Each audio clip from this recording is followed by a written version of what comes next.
Oke, malam ini kita ngelanjutin materi yang kemarin. Nah, berarti malam ini kita lanjut dari materi tentang validasi pembersihan ya. Buat materi yang kemarin, barangkali semalam atau siang atau pagi gitu tiba-tiba dapat ilham nih, atau ada yang bertanya-tanya apa ya gitu kemarin belum sempet nanya, ada yang mau ditanyain dulu sebelum kita lanjut materi selanjutnya guys?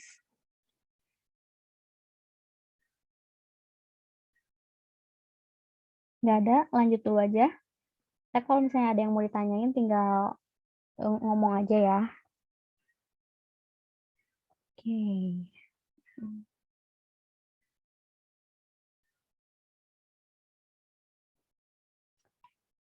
Nah, seperti yang udah aku bilang kemarin ya teman-teman, kalau validasi pembersihan itu tujuannya untuk memastikan nih kalau prosedur pembersihan kita itu tuh udah benar-benar bisa ngilangin sisa zat aktif obatnya, sisa bahan pembersihnya, sama juga mengendalikan cemaran mikrobanya, ya. Nah, tapi ya kayak namanya pakai tenaga manusia gitu ya, kayak nggak mungkin kan bener-bener bisa semuanya hilang gitu ya, kayak sampai nol banget, udah nggak ada banget gitu sisa bahan aktif obatnya itu. Nah, makanya di validasi pembersihan itu ada yang namanya MAKO atau Maximum Low Carryover. Jadi, eee, iya nih memang prosedur pembersihan kita tuh harus bisa menghilangkan sisa bahan aktif obat yang sebelumnya. Tapi, kalaupun ada yang tersisa, masih dibolehkan dengan batas tertentu. Nah, batasnya itu dihitungnya pakai rumus Mako ini. Sebenarnya perhitungan Mako itu ada beberapa cara. Ada yang menggunakan dosis terapeutik harian. Nah, itu yang ada di sini, yang dimunculin di sini. Terus ada juga yang pakai data toksikologi, sama ada satu lagi itu yang pakai kayak, data empiris gitulah. Nah, tapi yang kita pakai itu adalah dengan cara menggunakan data dosis terapeutik harian. Jadi berdasarkan berapa sih dosis obatnya itu dan berdasarkan, batch size-nya. Nah, rumusnya tuh sebenarnya yang umum ada 2 nih. Yang pertama buat ngitung mako itu 1/safety factor. Safety factor itu penetapan batas keamanan ya. Nah, batas keamanan ini tergantung dari apa sih sebenarnya? Tergantung dari, jenis sediaannya. Ada buat sediaan topikal, sediaan oral, sediaan injeksi, optalmik, sama inhalasi. Nah, semakin produknya dinilai, "Oh aman nih, nggak terlalu berbahaya," nilai safety factor-nya semakin kecil. Kayak topikal, kan penggunaannya di luar doang ya, di permukaan gitu. Absorpsinya pasti jauh lebih kecil kan dibanding obat oral yang langsung diminum, apalagi obat injeksi yang langsung masuk ke pembuluh darah kita gitu kan. Nah, pokoknya semakin resikonya kecil, maka nilai safety factor-nya pun semakin kecil. Semakin produknya berbahaya, tingkat resikonya besar, nilai safety factor-nya pun semakin besar. Terus ada MSD atau minimum single dose. Nah, yang disimpan di atas ini minimum single dose-nya siapa? Minimum single dose-nya dari produk yang harus dihilangkan. Maksudnya produk yang harus dihilangkan tuh gimana? Misal, pertamanya kita bikin paracetamol, terus kita mau bikin amoksisilin misal. Nah, kan berarti kita harus pastiin paracetamolnya hilang dulu kan. Nah, berarti yang X ini adalah minimum single dose-nya untuk paracetamol. Terus, eee, dikali 10⁻6 itu untuk apa? Itu hanya untuk faktor konversi doang ya, faktor konversi jadi miligram yang asalnya kilogram. Kenapa harus dikonversi? Karena satuan makonya itu adalah miligram per kilogram. Oke, terus ada maksimum daily dose. Nah, ini maksimum daily dose-nya siapa? maksimum daily dose-nya dari produk yang berikutnya. Tadi kalau misalnya produk yang berikutnya itu adalah amoksisilin, berarti maksimum daily dose-nya ini maksimum daily dose untuk amoksisilin, ya. Nah, terus rumus dosis terapeutik harian juga bisa dihitung dengan rumus ini.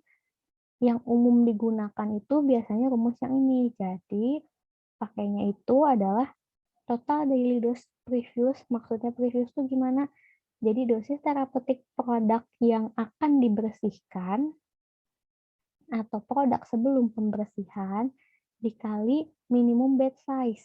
Maksudnya minimum batch size itu gimana? Ya itu tadi, misal mesinnya itu kan dipakai buat produksi paracetamol, amoksisilin, sama produk-produk lain ya. Nah, kita lihat batch size terkecil yang diproduksi di mesin itu tuh berapa. Nah, itu yang kita masukin ke nilai minimum batch size ini. Terus nilai safety factor, ini tadi ya, sama acuannya ke sini. Kenapa umumnya bernilai 1000? Karena umumnya biasanya kan ini untuk produk-produk oral ya. Karena kalau misalnya buat produk-produk injeksi itu sistemnya udah close system ya. Udah nggak mungkin lagi ada validasi pembersihan kayak di swab-swab kayak gitu. Karena udah close system ya. Udah by mesin semuanya. Oke, terus ada juga yang total daily dose buat next. Nah, next ini tuh apa maksudnya? Dosis terapi harian untuk produk yang selanjutnya. Jadi kalau tadi awalnya produksi paracetamol, kemudian next-nya itu produksi amoksisilin, berarti ini adalah total daily dose untuk amoksisilin. Gitu ya. Nah, ini contoh cara hitungnya, karena aku tadi bilang ya, yang umum dari dosis terapeutik harian itu yang umum digunakan yang ini.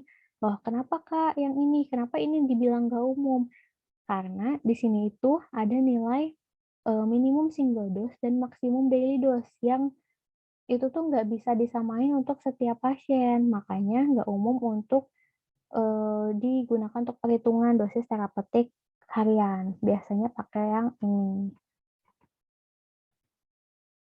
Oke, contoh. Nih. Suatu industri farmasi akan melakukan validasi pembersihan alat yang digunakan untuk bahan aktif allopurinol 100 mg dan ibuprofen 200 mg, di mana batch size produk allopurinol adalah 200 kg dan ibuprofen 100 kg. Nah, nilai batas safety-nya adalah 1000. Jika alat akan dibersihkan terhadap allopurinol, untuk produksi ibuprofen, berapakah nilai makonya? Ya. Nah, teman-teman harus lihat ya, jika alat akan dibersihkan terhadap allopurinol untuk produksi ibuprofen, berapakah nilai makonya? Nah, berarti kan yang diproduksi duluan, zat yang akan dibersihkan itu berarti allopurinol ya. Nah, yang akan diproduksi selanjutnya itu ibuprofen, gitu ya.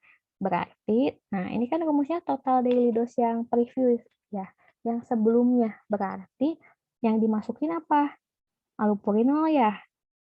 Berarti, nah karena nanti satuannya dalam gram di sini, jadi yang 100 mg ini teman-teman masukin jadi gram. Jadi 0,1 dikali 100.000 gram. Ini dari mana? Kan MBS itu adalah minimum batch size ya. Nah, di sini dibilang di mana batch size produk allopurinol adalah 200 kg dan ibuprofen 100 kg. Berarti kan yang batch size lebih kecilnya 100 kg ya punyanya ibuprofen. Berarti kita masukin di sini 100.000 gram ya. Kilogram ke gram kan dikali 1000. Jadi langsung masukin 100.000 gram. Terus safety factor-nya 1000, terus total daily dose. Yang selanjutnya itu berarti punyanya ibuprofen 200 mg. Ubah ke gram dibagi 1000 jadi 0,2 gram. Hasilnya 50 gram ya. Karena 10.000 dibagi dengan 200. Dapatlah 50 gram, berarti nilai makonya itu 50 gram. untuk batch size 100 kg gitu. Gimana teman-teman? Ada yang bingung nggak?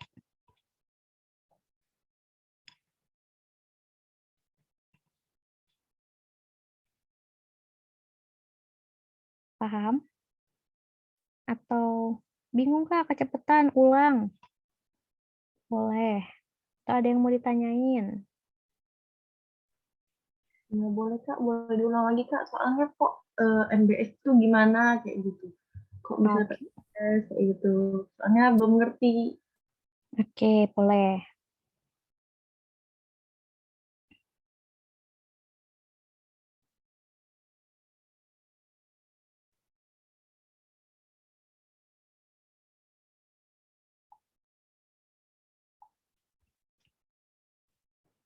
Jadi contoh ya, suatu industri farmasi akan melakukan validasi pembersihan alat yang digunakan untuk bahan aktif allopurinol 100 mg dan ibuprofen 200 mg. Berarti ini kan kekuatan sediaannya ya. Nah, di mana batch size produk allopurinolnya itu 200 kg. Jadi batch size produk allopurinolnya 200 kg dan ibuprofennya 100 kg. Nah, nilai batas safety-nya adalah 1000. Oke.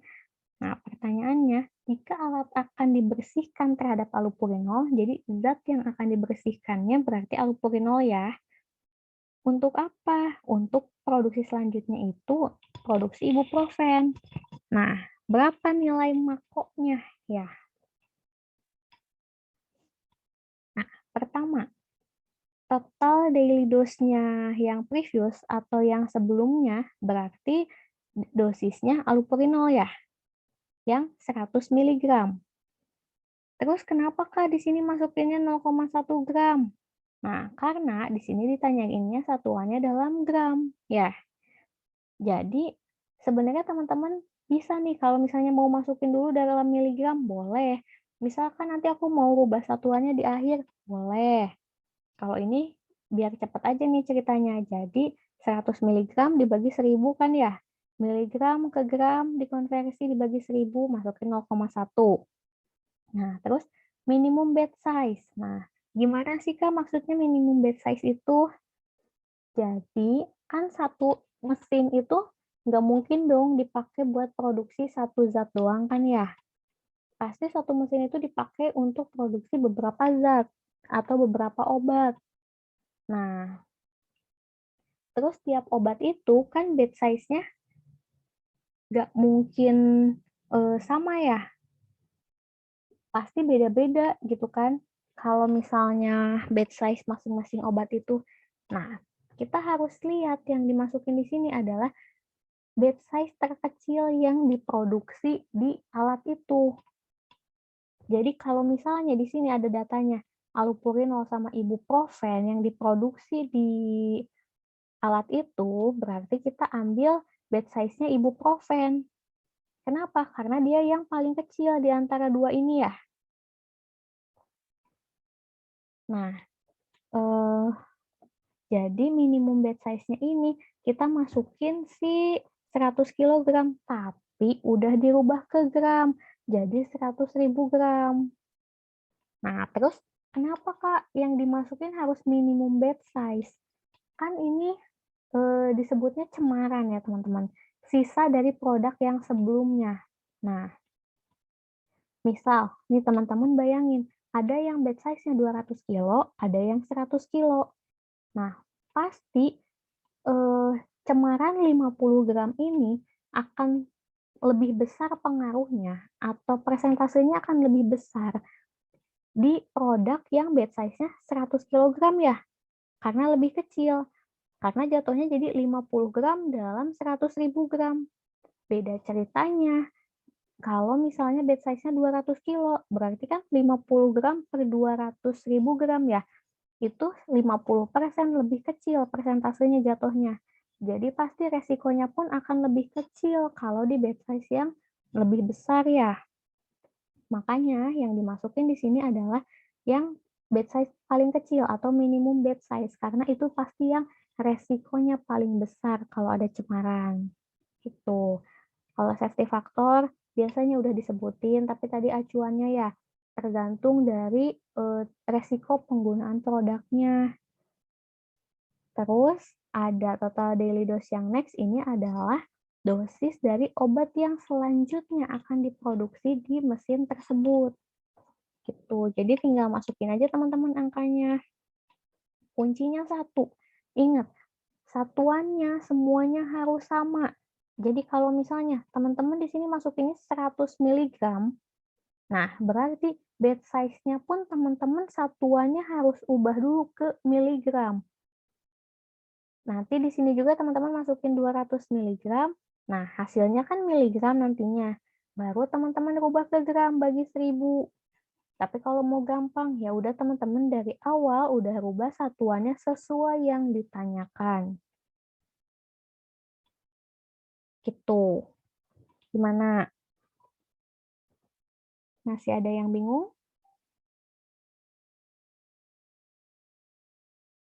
Sudah, Kak. Oke.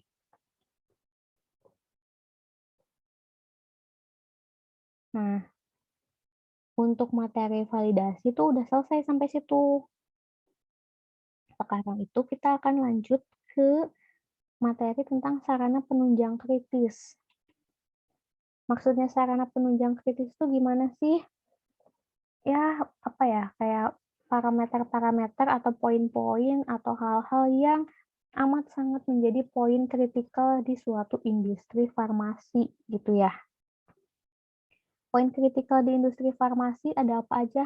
Air ya, udara, itu hal-hal yang harus diperhatikan banget. Kenapa? Karena hubungannya nantinya dengan cemaran ya. Nanti misalnya udara pasti hubungannya ke kelas kebersihan ruangan. Kenapa ke kelas kebersihan ruangan, Kak? Kan nanti kelas kebersihan ruangan itu ada syarat berapa partikelnya, terus mikrobanya. Itu partikel, mikroba dibawanya oleh apa? Oleh udara ya, teman-teman. Gitu. Nah, sekarang kita bahas dulu nih yang pertama tentang air. Kenapa sih air jadi salah satu sarana penunjang kritis di industri farmasi? Nah, karena ya semua kita gitu kan hidup di dunia apa-apa pasti pakai air gitu kan. Mau bikin obat, mau masak, mau ngapain kek semuanya pasti pakai air. Cuman karena produk yang kita bikin ini adalah obat yang tujuannya digunakan untuk mengobati orang gitu ya, untuk menyembuhkan, untuk orang sakit. Makanya air ini jadi parameter yang penting karena dia juga bisa jadi sarana tumbuhnya mikroba gitu kan. Yang jadi apa? Jadi sumber cemaran juga ya nantinya. Nah, gimana sih tahapan pembuatan air gitu ya? Tapi sebelum ke situ aku tanya dulu nih, eh, standar kualitas air yang digunakan untuk produksi obat tuh apa teman-teman? Kalau buat produk steril apa? Kalau buat produk non steril apa?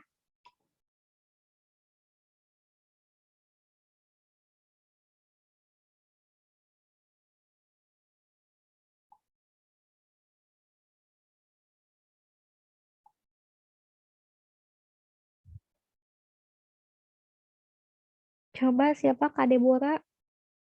Kalau buat produk non steril kita biasanya pakai apa ya?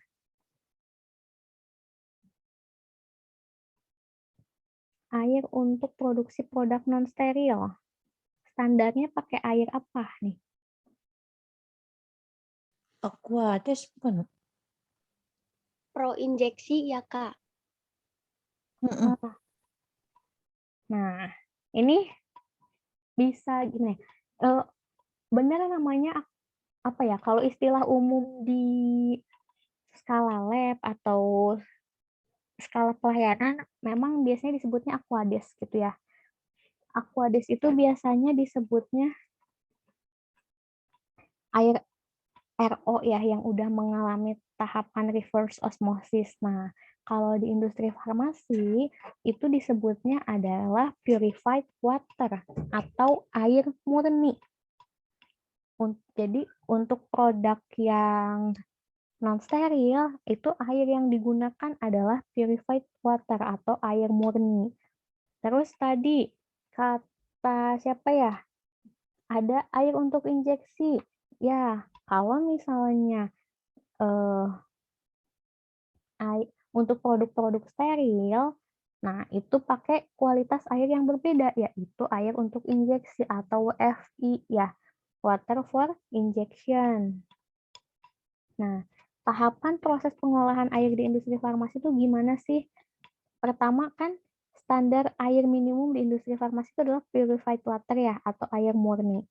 Nah, tahapannya gimana? Jadi dari raw water itu bisa dari air pump atau air kota, pokoknya ya sumber air aja ya, sumber air di tempat masing-masing gitu ya, tergantung industrinya di mana.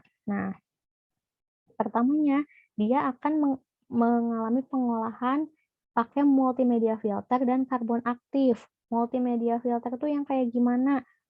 Teman-teman pasti tahu kan ada filter yang mulai pakai batu dulu, terus kerikil, terus pasir, yang kayak gitu.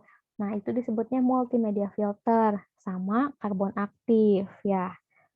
Oke, setelah melewati tahap ini, air itu udah jadi soft water. Dia kan udah jadi air yang bebas dari cemaran-cemaran yang apa ya, kayak dibilangnya kasat mata lah ya. Dari pengotor-pengotor yang kasat mata gitu. Dia udah jadi soft water.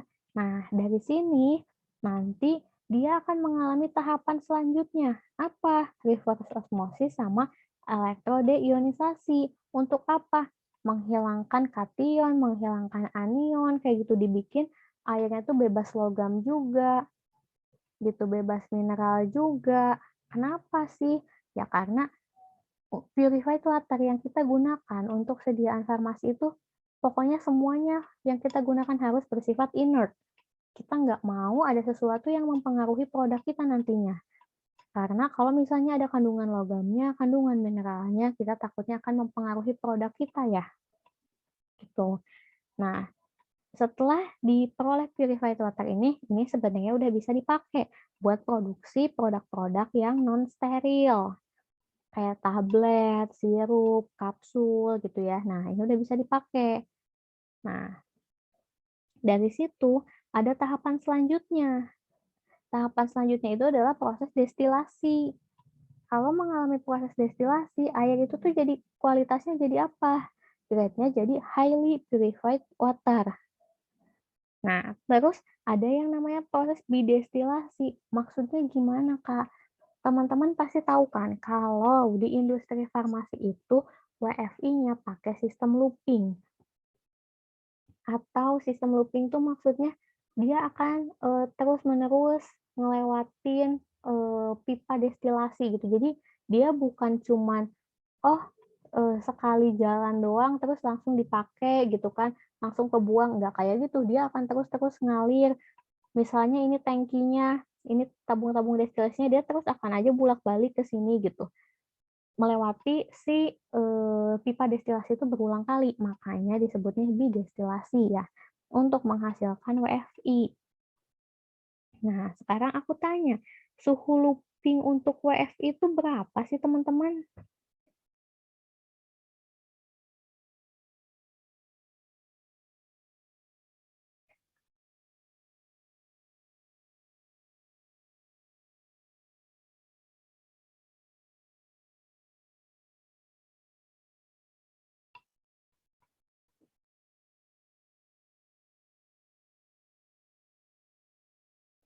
Berapa nih suhu looping buat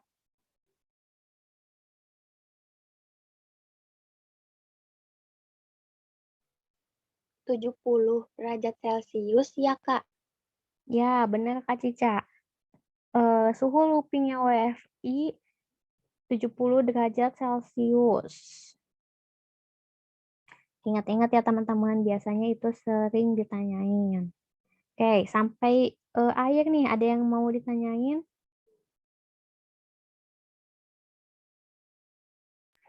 Kak, tadi yang HPW apa, Kak? HPW itu Highly Purified Water. Jadi satu step di atas Purified Water, tapi di bawahnya WFI.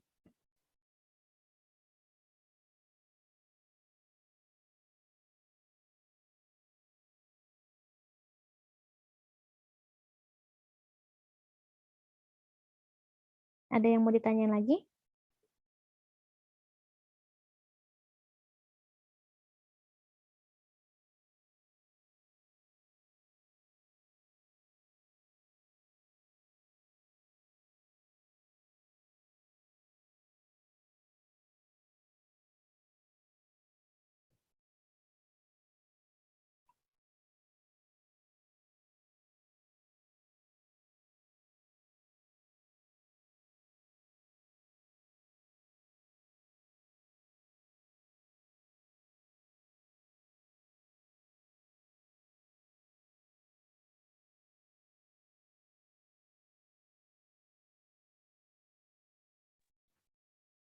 Kalau nggak ada, kita next ya.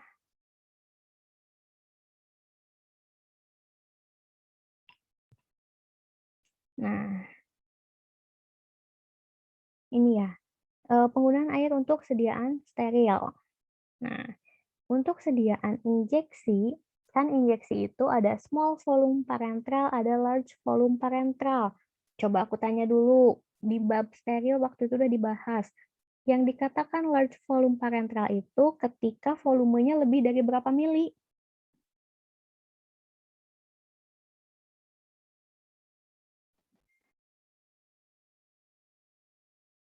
Coba Kak Gatpil, udah nyalain mic kok nggak jadi? 1.000 kan sih Kak buat info segitu? 1.000 Kalau yang yakin. Ada yang lain, ada yang mau memberikan pendapatnya?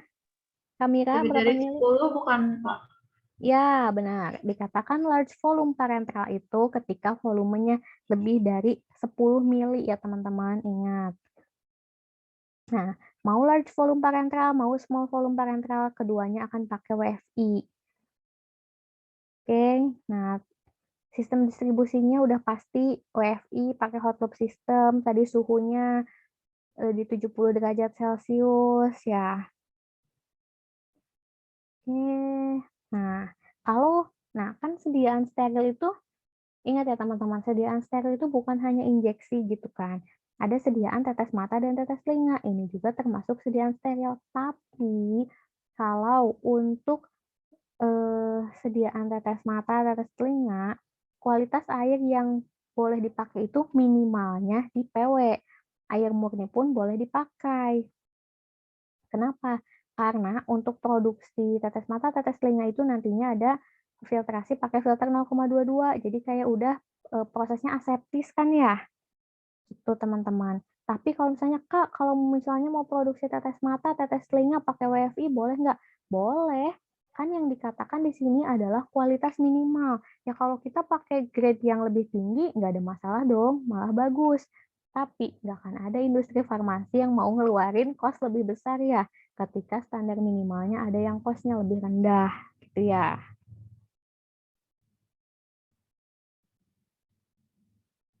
Nah, ya, terus kalau tadi untuk sediaan non-steril, misal ada sirup, krim, gel gitu kan, atau sediaan padat kayak supo, salep. Nah, pokoknya untuk sediaan non-steril tanpa terkecuali semuanya akan pakai PW ya, kualitas airnya. Akan pakai air murni atau purified water.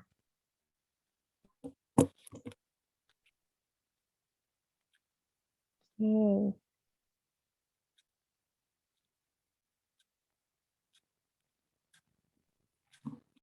Oke, untuk sampai air nih, ada yang mau ditanyain?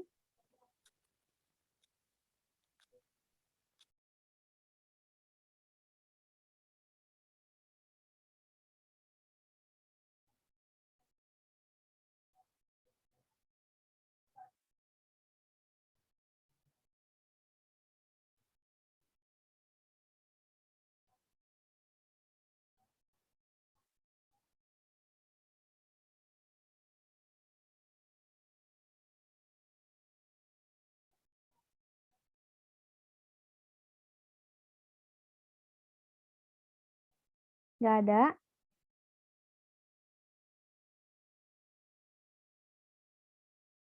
Oke, kalau nggak ada kita next ke HVAC berarti ya. HVAC itu apa sih HVAC? HVAC itu Heat Ventilation Air Conditioner. Nah, ini HVAC itu ngatur apa sih, Kak? Pokoknya ngatur tentang udara ya, semua yang berhubungan dengan udara gitu. Jadi, mengendalikan suhu udah jelas, kelembaban, ya kan, pergerakan udara, maksudnya pergerakan udara kayak gimana, tekanan udaranya gitu kan ya, sama partikel udara. Maksudnya partikel udara kayak yang tadi udah aku bilang, partikel itu terbawanya lewat apa sih perantaranya? Lewat udara gitu ya. Lewat apa lagi? Nah, kan HVAC itu adalah suatu bagian sistem ya, atau rangkaian alat gitu. Nah, ada bagian-bagiannya nih dari HVAC itu. Yang pertama ada flow rate control. Udah jelas ya dari namanya aja flow rate control. Berarti fungsinya dia apa? Fungsinya itu dia untuk menyesuaikan si aliran udaranya kan. Nah, aliran udara itu ngaruhnya kemana? Ke volume udara dan tekanan udaranya. Ya. Terus ada kontrol damper. Damper fungsinya untuk apa? Menyesuaikan volume udaranya. Terus ada fungsi dari heating unit, memanaskan udara dan menyesuaikan suhunya.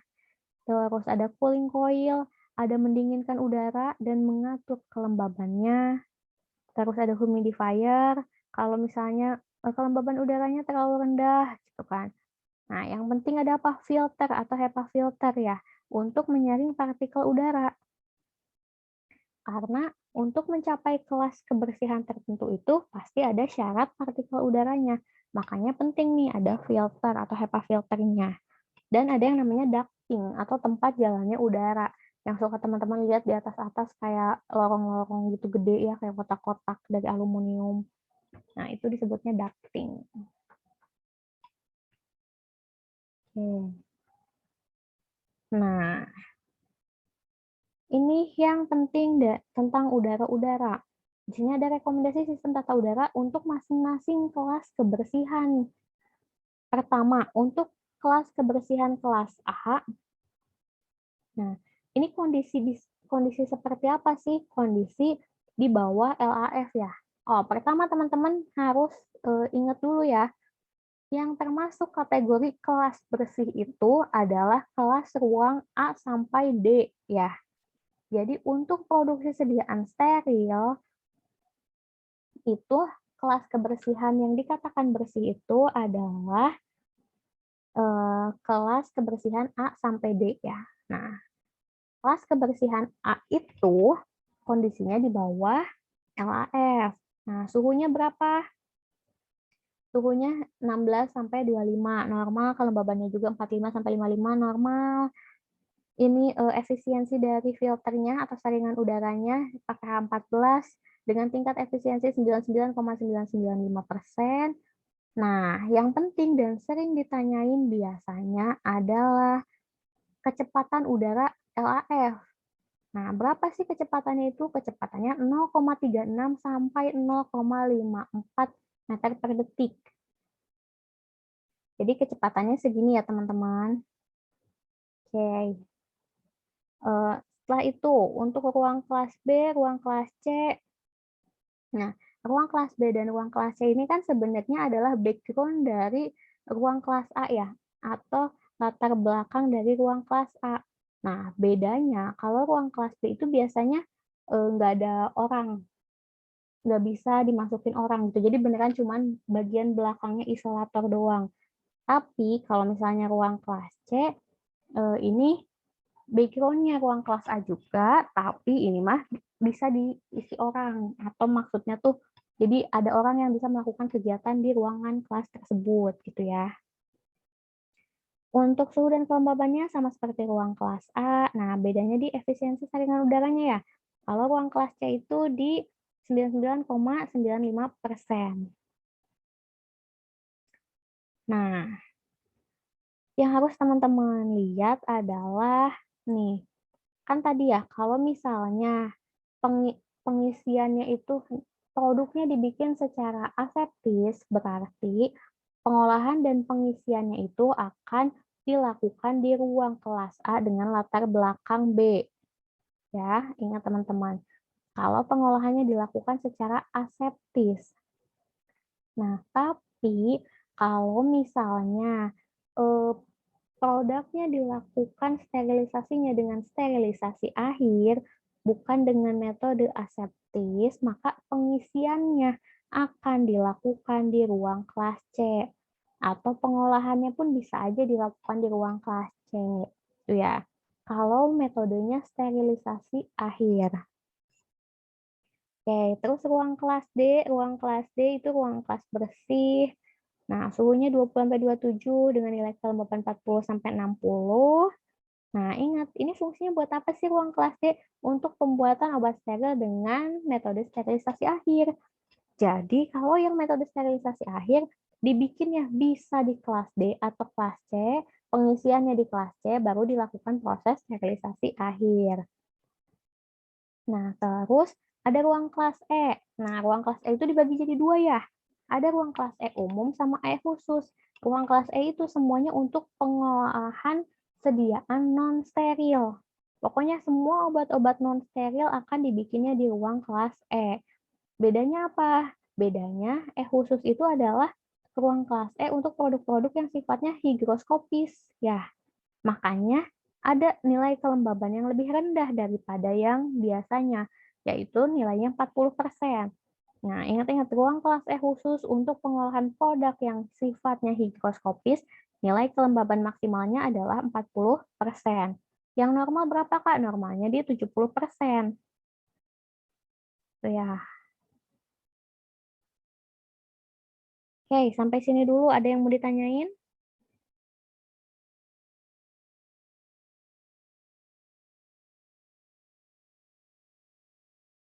Ada, kita next ke... Nah, ini udah nggak bisa ditawar lagi, wajib teman-teman hafalin ya. Untuk masing-masing ruang kelas ini, berapa sih syarat jumlah maksimum partikel yang diperbolehkan? Teman-teman pasti udah sering lihat ya, ada untuk kondisi non-operasional dan kondisi operasional. Maksudnya kondisi ketika ruangannya sedang dipakai dan lagi nggak dipakai gitu ya. Nah, terus teman-teman lihat ukuran partikelnya. Untuk ukuran partikel lebih dari sama dengan 0,5 mikrometer dan partikel yang ukurannya lebih dari sama dengan 5 mikrometer. Ini udah paling nggak bisa ditawar, mau nggak mau, suka nggak suka, teman-teman harus hafalin. Ya.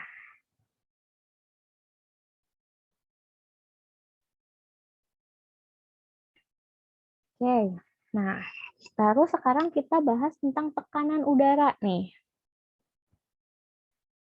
Sekarang ini kita lihat ya, ini di sini ada tekanan udara untuk kondisi umum. Nah, yang dimaksud umum ini apa sih? Nah, ini adalah kondisi umum untuk pembuatan sediaan steril ya teman-teman. Perhatiin dulu ini untuk sediaan steril. Kok untuk sediaan steril, Kak? Untuk non steril gimana? Nah, aku akan bahas yang di bagian ini dulu. Teman-teman harus pegang konsepnya kayak gini ya. Partikel, debu, pokoknya semua cemaran itu terbawa oleh udara ya.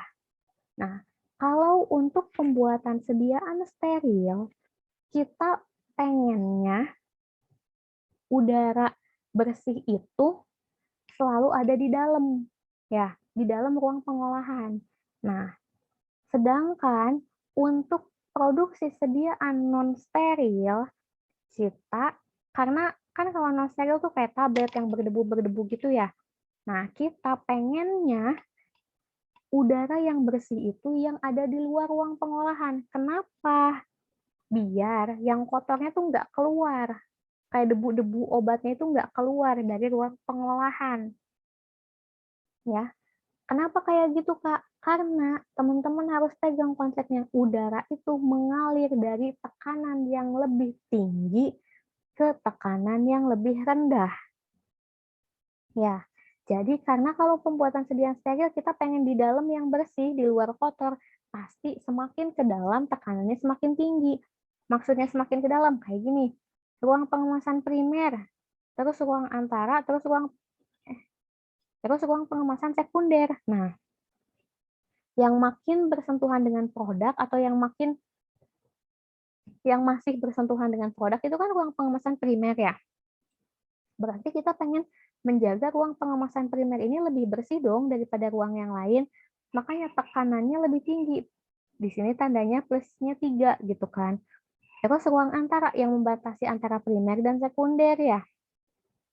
Berarti di sini plusnya 2. Nah, ke ruang pengemasan sekunder karena tingkat kebersihannya lebih rendah berarti tekanannya juga lebih rendah. Tandanya plusnya 1. Makin keluar makin 0. Ya, ini kalau misalnya sediaan steril. Ya, teman-teman. Kalau sediaan non steril gimana dong, Kak? Kalau sediaan non steril ya kebalikannya. Ya, jadi kalau sediaan non steril pasti ruang pengemasan primer itu tekanannya akan lebih rendah daripada ruang antara. Kenapa? Karena kita nggak mau debu yang ada di sini, kan walaupun udah dicetak jadi tablet, dia masih tetap ada debu-debunya dong. Nah, kita nggak mau debu dari sini bisa keluar ke ruang pengemasan sekunder. Makanya tekanan di sini pasti harus lebih kecil daripada tekanan ruang yang lebih luarnya. Oke, itu secara umumnya. Nah, sekarang kita lihat nih, yang khusus untuk produk beta-laktam dan hormon seks ya.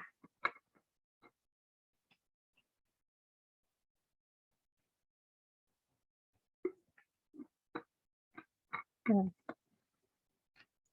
untuk produk beta-laktam, produk hormon seks, nah ini kan intinya kita tuh mau menjaga produknya atau bahannya nggak keluar dari ruangan tersebut gitu ya. Nah, caranya gimana? Ingat teman-teman, udara itu mengalir dari tekanan yang lebih tinggi ke tekanan yang lebih rendah ya.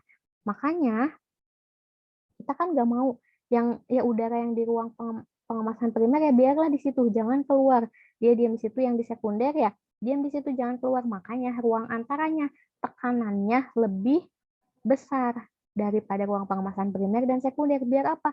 Biar nggak bisa nyampur kan udara dari kedua ruangan ini.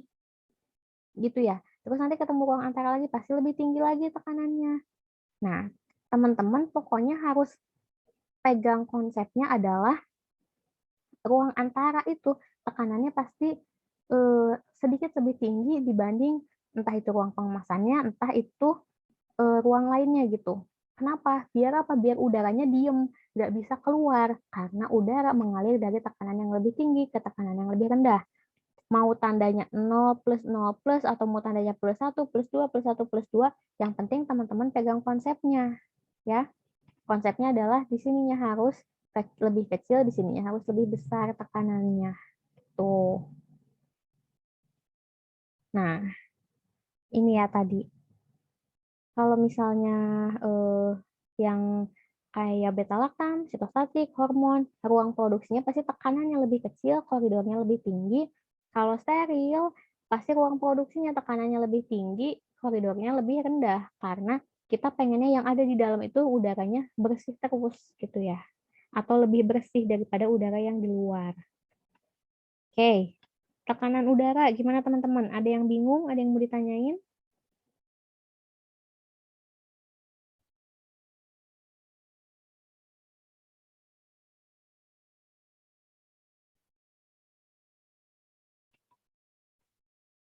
Paham teman-teman? Ataukah kecepatan? Ataukah belum paham minta diulang? Boleh. Bilang aja teman-teman, selama masih bisa kita bahas bareng-bareng, kita bahas.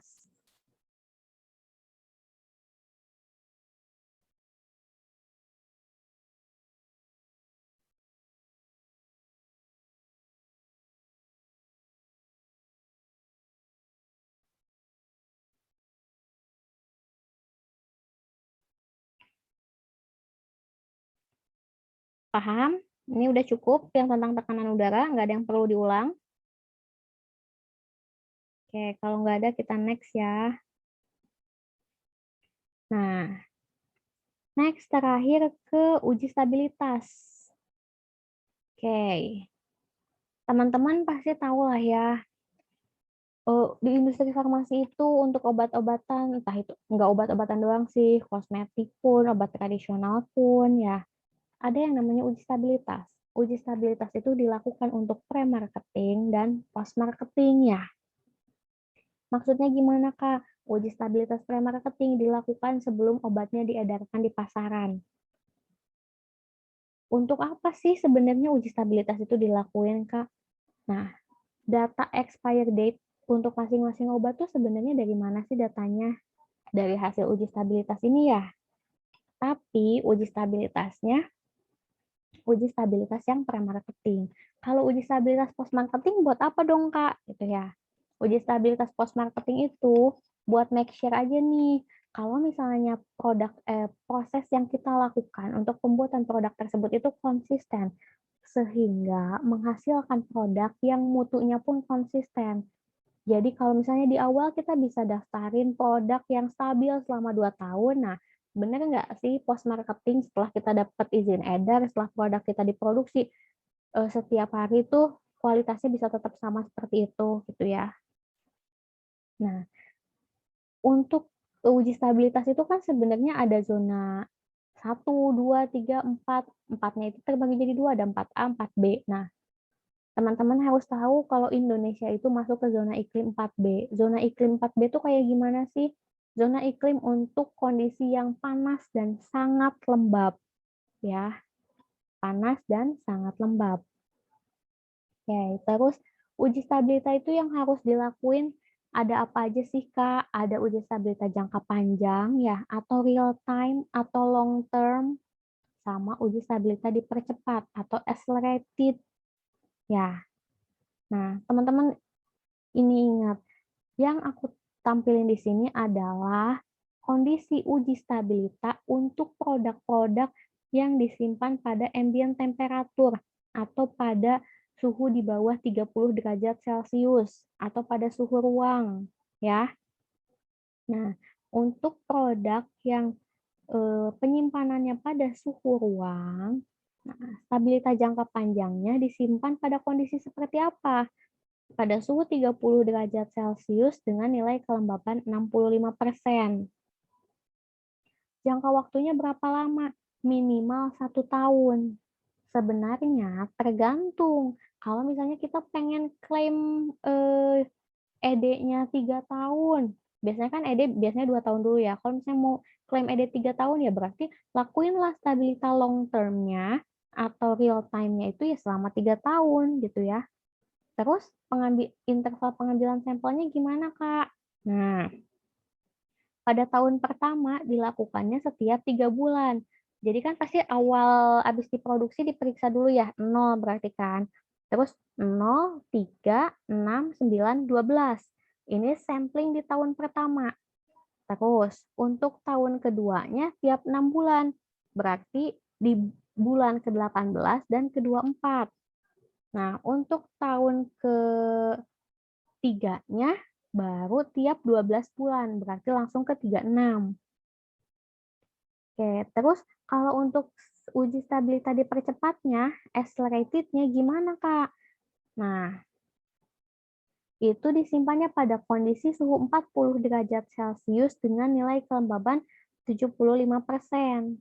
Dilakuinnya berapa lama? 6 bulan aja. Interval pengambilan sampelnya setiap 3 bulan, berarti 0, 3, 6. Tuh, teman-teman. Terus, misal teman-teman nanya, terus kalau misalnya yang produknya disimpan di suhu dingin atau di suhu 2-8 derajat Celcius, kondisi uji stabilitasnya gimana, Kak? Kalau teman-teman yang mau nyatet boleh, kalau misalnya yang mau, oh nggak apa-apa, nggak usah dicatat, nanti dengerin recordnya juga boleh. Oke, kalau misalnya untuk produk-produk yang penyimpanannya di suhu 2-8 derajat Celcius, nah untuk long term-nya kondisinya itu di suhu 5 derajat Celcius. Plus minus 3 derajat. Kalau ini kan plus minusnya 2 derajat ya. Kalau itu di suhu 5 derajat Celcius plus minus 3 derajat.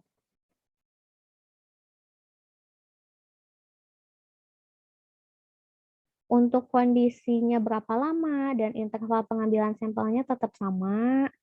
Nah, terus untuk kondisi accelerated-nya atau dipercepatnya gimana, Kak? Di suhu 25 derajat plus minus 2 derajat Celcius dengan nilai kelembapan 60% plus minus 5%. Sama juga selama 6 bulan.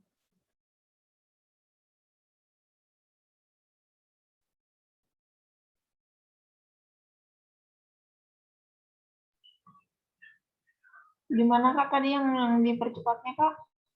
Yang dipercepatnya di kondisi, kan ini kalau ini 40 plus minus 2 ya, ini 25 derajat plus minus 2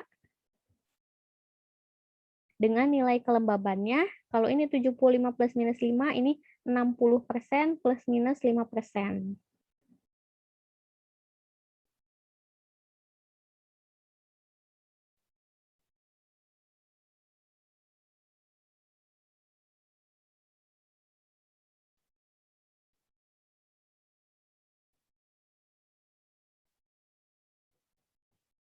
Untuk lama pengujiannya dan interval pengujiannya tetap sama teman-teman kayak yang kondisi normal ini. Udah habis selesai materinya teman-teman. Ada yang mau ditanyain? Kak Dela, maaf saya tanya untuk pengujian untuk materi obat ED-nya tadi gimana Kak? Gimana Kak? Untuk tahu jangka waktu obat itu ED kan dari uji stabilitas ya Kak? Bisa diulangi lagi sih pengujiannya tadi? Nah, sebenarnya untuk menentukan ED itu dilihatnya dari data yang mana, Kak? Dilihatnya dari yang data uji stabilitas dipercepat atau accelerated study. Nah, kalau misalnya produknya stabil selama 6 bulan pada kondisi untuk stabilitas dipercepat ini, maka produk itu bisa mengklaim ED 2 tahun. Gitu ya. Nah, terus misal kan udah nih stabil ya 6 bulan dengan kondisi ini dapat ED 2 tahun, tapi misalnya ada industri farmasi yang oh gue pengennya ED produk gue 3 tahun nih, gue bisa menjamin kok produk gue stabil. Data apa yang harus menjadi data pendukung? Itu yang dikasih adalah data stabilitas jangka panjangnya atau real time-nya atau long term ya. Jadi kalau misalnya di sini kan minimal dilakukannya 1 tahun. Kalau misalnya dia pengen klaim ED-nya 3 tahun, ya udah berarti lu lakuin lah stabilitas jangka panjangnya sampai 3 tahun untuk mendukung data stabilitas dipercepat 6 bulan tadi. Tapi kalau produknya stabil 6 bulan, dia otomatis dapat mengklaim ED selama 2 tahun. Terus misal ada pertanyaan, nah kalau misalnya produknya tuh nggak stabil pas uji stabilitas dipercepat selama 6 bulan, gimana Kak? Nah, kalau itu ada decision tree-nya ngikutin dari guideline-nya ICH dan ada perhitungannya lagi beda. Itu Kak Fitri. Jadi intinya lihat dulu data stabilitas dipercepatnya. Kalau 6 bulan dia stabil, dia dapat ED 2 tahun. Kalau misalnya mau klaim ED-nya 3 tahun, berarti dia harus kasih data pendukung dengan ngelakuin uji stabilitas jangka panjang sampai 3 tahun. Gitu. Gimana? Cukup atau kurang puas, Kak Fitri? Jadi kalau misalnya dia nggak stabil selama dipercepat 6 bulan, dia nggak bisa ngeklaim untuk ED 2 tahun dong? Iya, nggak bisa. Nah, terus misal pertanyaan selanjutnya, dapat ED-nya berapa tahun dong, Kak? Nah, itu ada hitungan statistiknya, ngikutin decision tree-nya ICH guideline. Gitu. Jadi maksudnya ngitung perhitungan statistiknya itu gimana? Nah, tergantung nggak stabilnya kayak gimana gitu. nggak stabilnya segimana, apa yang nggak stabilnya, terus di titik sampling yang berapa bulan dia tidak stabilnya, gitu. Itu kondisional.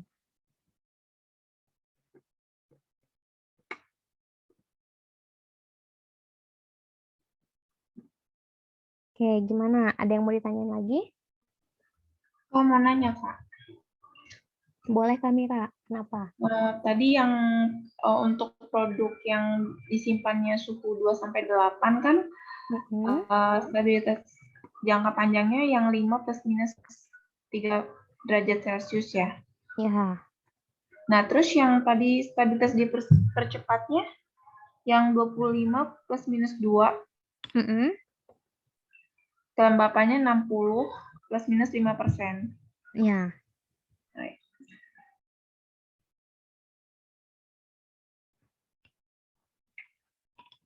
Oke, ada lagi yang mau ditanyain teman-teman?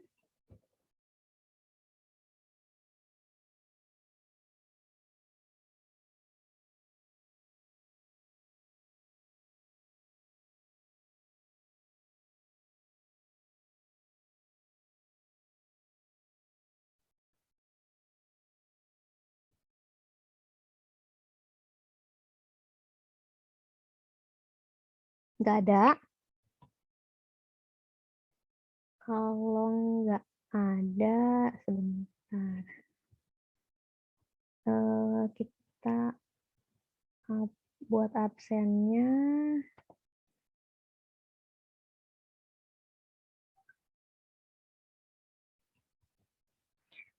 Buat absennya nanti teman-teman langsung isi di Excel ini aja ya, spreadsheet-nya. Terus kita akan ada post test dulu. Nanti aku share linknya di grup ya teman-teman. Jadi tapi nggak apa-apa, teman-teman bisa live dulu aja. Ntar abis live baru teman-teman ngerjain post test sama ngisi link absennya ya. Kalau udah nggak ada yang mau ditanyain lagi. Mana udah cukup? Beneran nggak ada yang mau ditanyain lagi?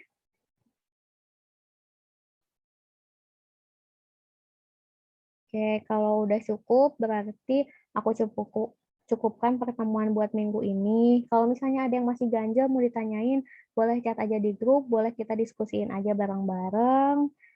Pokoknya ya selagi kita masih bisa diskusiin, kita bahas ya, kita bahas bareng-bareng ya teman-teman. Makasih buat waktunya, selamat istirahat, selamat malam. Malam, Kak. Dan, Kak.